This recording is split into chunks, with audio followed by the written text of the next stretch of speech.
the industry panel, as you can see, we've kind of grown from the last few years where it's just been me to someone else. So give everyone a round of applause to Jeremy Gray.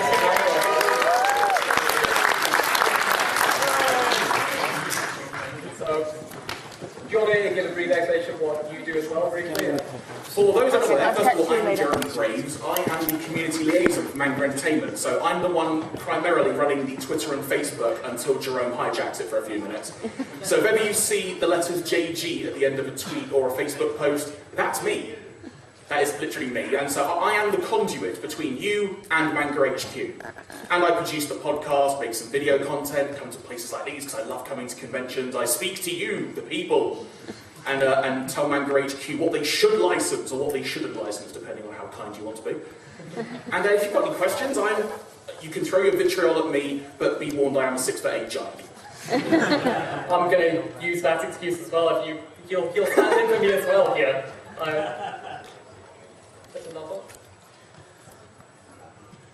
This is a good start. Our live microphone to run. It worked. I turned it off too long.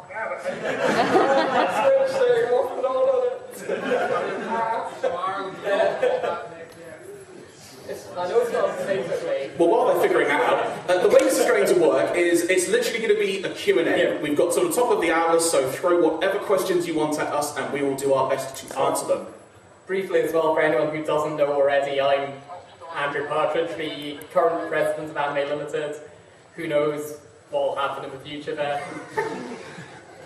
No, I've kind of consolidated everything into one place and run my own company now, which is nice. So I do basically everything from sewing mailbags, whatever prison wardens tell me to at the time, to signing contracts, like paying bills, etc. Very boring stuff. Also acquiring content. And I talk to you. So there we go. First question. Put your hands up. We will let our runner decide. Excellent. Well, thank you very much. First question is concerning the live-action Yamato movie. Yes. Basically, will sales of it determine whether or not manga decide to go for Yamato 21.99? Good question. And for those unaware, Space Battleship Yamato, the live-action movie, is available on DVD and Blu-ray this Monday, and also available this weekend in the dealer's room.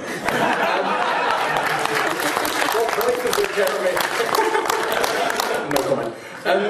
With regard to 21.99, an interesting thing has come up with that, because now I believe in America it's going to be branded as Star Blazers 21.99. Yeah. So whether that will have an adverse effect on a potential UK release, who knows? I know that Jerome, and I think he said this on one of our podcasts as well, Jerome did speak to the people regarding it, but you know as much as I do as to whether anything else can happen with it. Jerome sort of tells me what I need to know.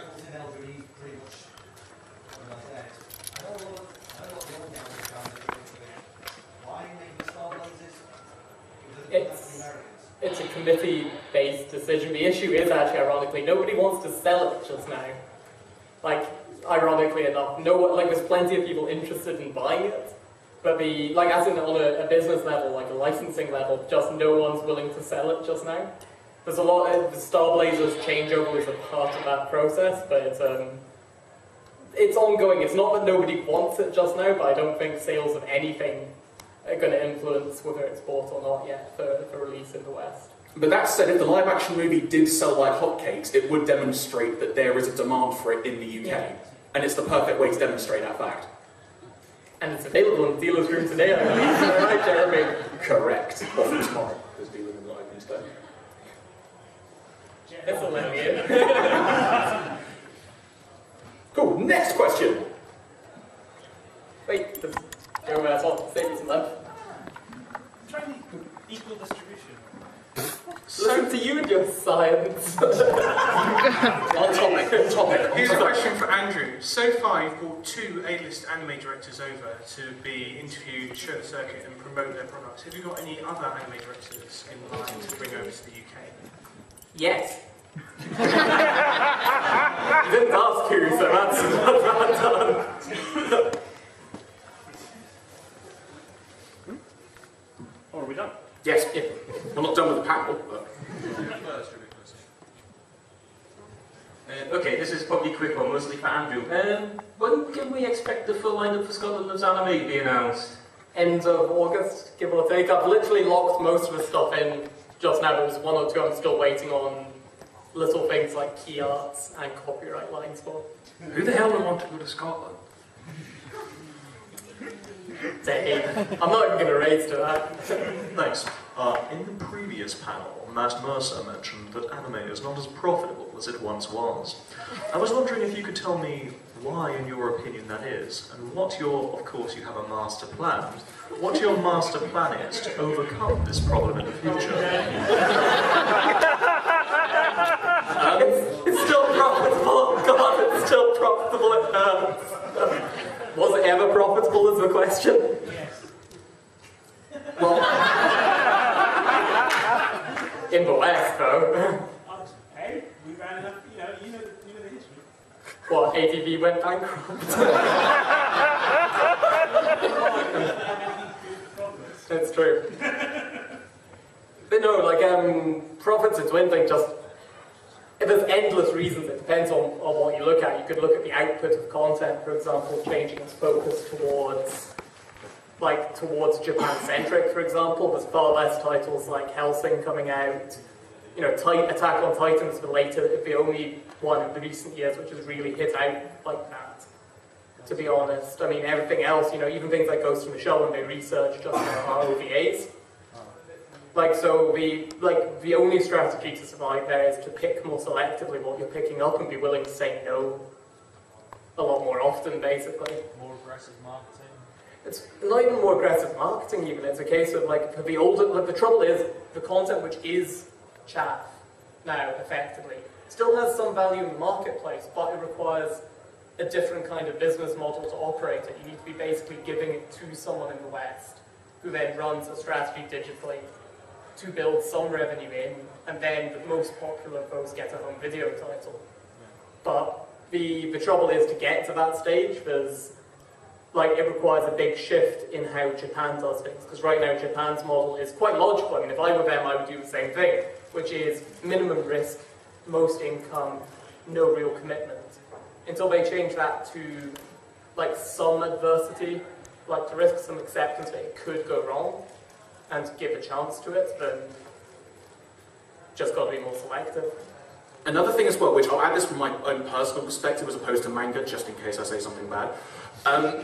Another thing as well is, it's how people are being introduced to anime and how many people will buy it. I mean, all of us in here, it's pretty safe to say we're all big anime fans, but if you look at the next generation of fans, they haven't necessarily got an output like television. Like, for example, we were doing a Twitter event last night from the Manga UK Twitter for Naruto Shippuden Movie 3, and I asked one of the questions of how did you first discover Naruto, and loads of people said, I found it on Jetix, saw it on television. And what other anime can people say that with now, really? Obviously excluding things like Pokemon, which are just endless. But when it comes to newer properties, the television channels don't want to take them, and while it's obviously a massive debatable topic as to whether television viewings can equate to DVD/Blu-ray sales, but if there's not that exposure available to a newer generation of fans, and really it's just dependent on brothers and sisters, parents, such and friends, that's one of the big reasons perhaps why anime isn't as profitable, because there isn't that much exposure, and that's my own personal opinion, so whether anyone else agrees or wants to disagree, throw it at me. I'd say it's exactly one of those factors. I mean, even now when the stuff on TV, like Summer Wars, for example, how many people knew Summer Wars was on? Was it Sky? Sky Movies, yeah, they were showing Sky Movies a while back. How many people knew it was on Sky Movies, like, earlier this year? It's true, like, I mean, like, there is that issue there. I mean, the awareness even, like, it's... That's about all there is. I mean, Film 4, like, basically constantly run that type, but even then, they're not acquiring new content. Like, yeah. I don't have a television anymore because they don't show anime. You should fund an anime channel on Kickstarter or something. No, someone mentioned it, it went my alcohol.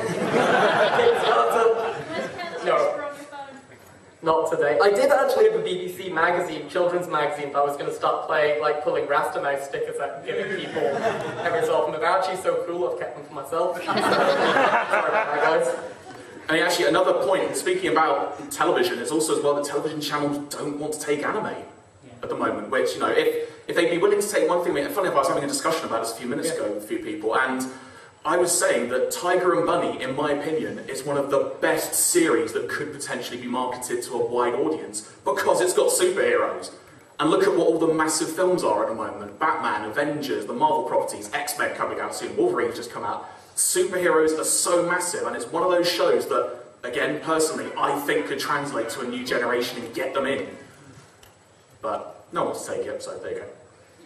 Next question? Okay, well, given the response to Kickstarter, this may not be the best question possible, but I'll ask it anyway. You're far away. Okay. I can still throw, Dave. Okay, so last year you asked about Kickstarter in response, like regarding licensing, and the response was basically you don't think Japan will get it.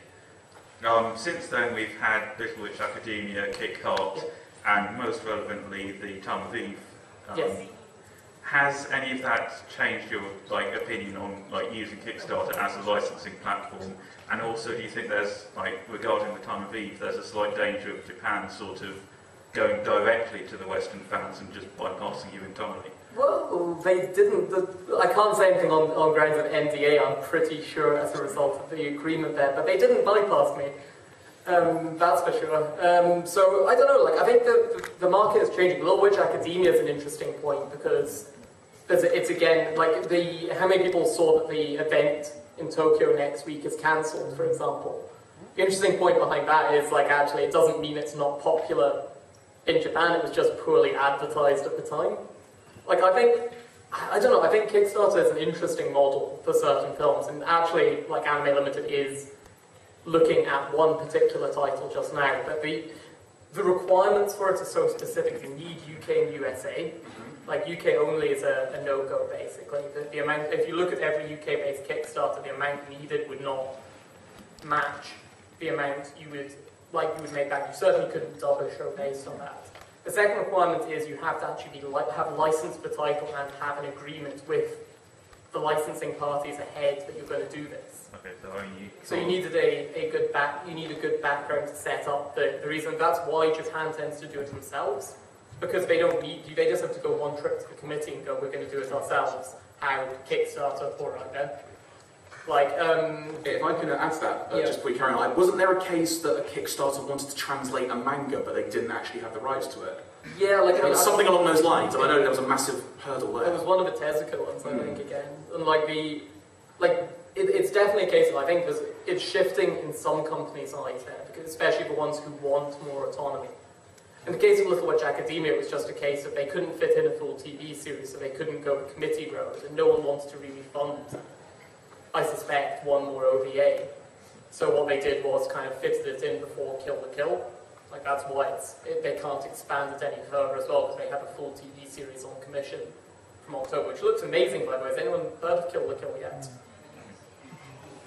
It looks like one of the good ones as well from the season. This isn't a hint from me or anything, it just looks really good. I'm actually more interested in Samurai Flamenco, if we're honest. We divide them up, because I know the old producer there, who's amazing, actually. But anyway, long story. Honestly, I think my opinion's changed of how certain, it's the more independent people. I don't think it's going to be a model for every project, and certainly not the majority of projects. I think the majority need to go the traditional road for any number of reasons. But I think certain niche projects, particularly films and one-off commitments, that deserve a chance to come out, but are too much of a risk, due to being too art house or too, too far gone in the eyes of everyone else, like retailers, industry, etc. I think it's changing. Next question. What's your opinion on the Anime Souls and the Daisuke streaming sites and their business model? Do you like to start this one, Jeremy, or shall I leap in with my arms slightly? I suppose we need to think of this in two ways, personally and from... I will not speak for Manga UK on this one, because I've actually not talked to Jerome about it, so I'm not going to throw myself in the hole there. Personally, with the Anime Souls concept, I think it's a really cool idea, but the way it's been implemented, I think more strategy needed to be thought up. because it seems that, like, I mean, there are loads of people who want classic anime and the older series, but instantly one of the hurdles for us is that we can't take part in it unless you've got someone who lives in America who you can just maybe PayPal the money to or something like that. And it's a massive hurdle for us, which means that they're also now restricted to North America, and there's no guarantee that anything could come of that. How many titles actually worked? Was it? There's two so far: Blackjack and Creamy Mammy, I think. Yeah, like I quote Lucille Bluth on it. I neither understand nor will I respond to Bequetna. Daisuke, I think, is a nice idea. I can't honestly comment on it. The trouble is with any VOD model, like, you need a local strategy. Look at Netflix, for example. It's been so easy for Netflix to just turn the switch on, go, we've got Arrested Development, latest season, deal with it, Breaking Bad, etc., away we go. But they came to the UK and they set up, like, Bluth banana stands, etc., in London. I wish they toured it further to say Glasgow, but that'd be wishful thinking, perhaps. Like and such, and they had an active presence in the market. Now, Anime Souls just now doesn't really have to because it's focusing on the US for now. And I think for the, like, I agree for the classic market, a wider market would be ideal. There's a lot of, I actually know the person behind it relatively well, and I know there's a lot of reasons they couldn't open up initially and such. And it, like, they are doing very well, but to have two projects on a nostalgia basis go through on crowdfunding is good. I think it just proves you, like, you just have to be selective of which ones you go and accept. That's, like, for every 10 you put in, maybe, like, the goal is to reach 50% of them going through long term as opposed to anything else. Yeah. But I like the business models, but in one case I think, like, Daisuke hasn't really revealed its business model outright yet, or at least whether it's going to work or not. I think it's kind of still finding its feet and establishing itself, which is cool. We can all wait and see how that turns out, which is it's nice. I think there's going to be a conflict long term there, because there seems to be very much they doing their own thing for promotion and such, and when you've got the rights to the title, like, say, in a territory, the last thing I want is out of the blue to find promotion is going on for it that I can't tie into the home video, for example, which I know sounds selfish, but, like, at the end of the day, digital works at the moment if it's supporting home video to an extent. The more people who see it, great. But if they don't know it's available in the UK on home video, it's not going to help. Like, if it's on Netflix, your general assumption is there's probably a home video release somewhere. Not so much so on other services just now. Next question.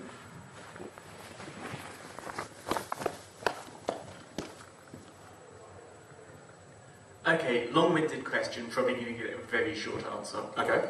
Right. With Japan very much locked into their business model that's been working very well for them, but costing us over here a hell of a lot of money, and the increasing quality of output from people like Puzzle Animation, Shanghai Media Group, could we see either manga or Anime Limited?